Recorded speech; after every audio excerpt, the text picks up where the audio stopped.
Güncel videolardan haberdar olmak ve kanalımıza destek olmak için abone olup bildirimleri açmayı unutmayın. Doğadan kanalından herkese merhaba. Grip ve öksürüğe çok etkili doğal antibiyotik. Özellikle Çin tıbbında çok kullanılan ve antibiyotikler gibi bir yandan iyileştirirken vücuda zararları da olan ilaçlar gibi olmayan tamamen doğal bir antibiyotik. Bu doğal ve çok etkili antibiyotik nedir diyenler için işte sizlere cevabı. Çok etkili doğal antibiyotik için gerekli malzemeler: bal, zencefil, zerdeçal ve karabiber. Zerdeçal besin değeri yüksek ve çok güçlü bir antioksidandır. Yaşlanma karşıtı ve iltihap sökücü özelliklerinden dolayı sağlık için mucizevi faydalara sahip.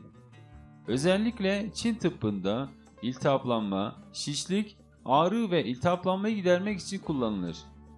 Bal, öksürük ve kabızlık ve nezle gibi hastalıkların tedavisinde doğal ilaç olarak kullanılabiliyor. İçerisinde vitamin, mineral ve amino asitler ile çocukların gelişiminde faydalı olan bal, kanseri önleyerek vücuttaki zararlı mikropları kırıyor. Zencefil, anti-enflamatuar etkisi nedeniyle doğal olarak ağrı ve iltihaplar üzerinde azaltıcı etkisi vardır. Karabiber, özellikle kış aylarında tüketilmesi tercih edilir. Bunun en önemli sebebi soğuk algınlığından kaynaklanan hastalıklara karşı anlık sonuçlar verebilmesidir. Karabiberin öksürük ve soğuk algınlığını giderici özelliği vardır.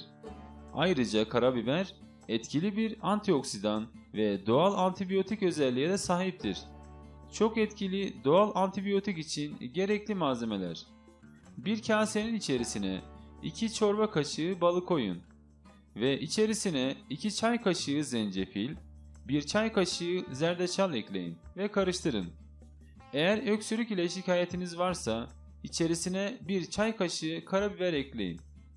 Günde 2-3 tatlı kaşığı alabilirsiniz. Herkese sağlıklı, mutlu günler dilerim.